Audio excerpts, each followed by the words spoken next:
নবীজি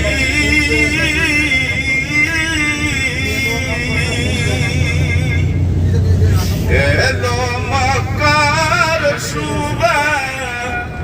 মদিনার শান কোথায় লোকাইলা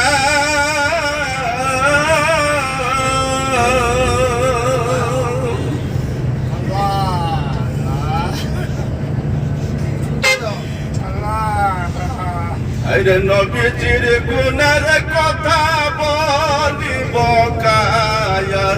রে নবীজির গুণের কথা বলিব কায়া রে হায় রে নবী হেরুয়ানের মাঠে বকরি চরাইতে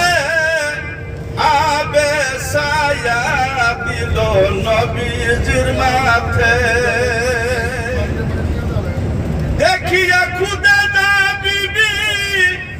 আশাক হয়ে নিকট হয়ে গাম দিল নবীজির কাছে নবীজির গুণের খবর বলিব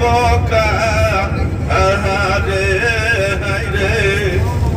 নবীজির গুণের খবর বলিব কাহারে আজি আমি যেগুলো বস্তু ছাড়া হইল কোনোবাই যদি অবিশ্বাস করে তোর ইমানত কমজোরি হয়ে যাবে এইগুলা বস্তু কোনো ধরনের কাল্পনিক নহয় একদম বাস্তব বস্তু আৰু আমাৰ নবী মুস্তাফা সাল্লাল্লাহু তাআলা আলাইহি ওয়াসাল্লামক আল্লাহ তাআলা কেনেকুৱা মৰ্যাদা দিছে দয়া ৰাসূল সাল্লাল্লাহু তাআলা আলাইহি ওয়াসাল্লাম যেতিয়া ছাগলী ৰাখিছিল তেওঁ গছৰ তলত অলপ আৰাম ফৰমাইছিল মহান ৰাব্বুল আলামিন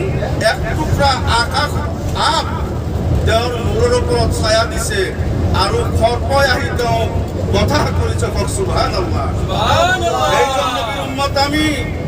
যিজন নবী মুস্তাফা সাল্লাল্লাহু তাআলা আলাইহি ওয়াসাল্লাম এই তায়েফের নিচিনা মরুভূমি ধৰি ৰখাৰ কাৰণে আজি তায়েফ শহৰ হৈ গৈছে কখনো সুবহানাল্লাহ সুবহানাল্লাহ যিটো মদিনা মদিনা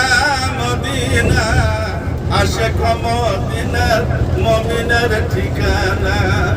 মদিনার নাম শুনলে মনটা বাকবাক হয়ে যায় উদ্দেশ্য এটাই তাতে দয়া রাসূল সাল্লাল্লাহু তাআলা আলাইহি ওয়াসাল্লাম আরাম ফরমাই আছে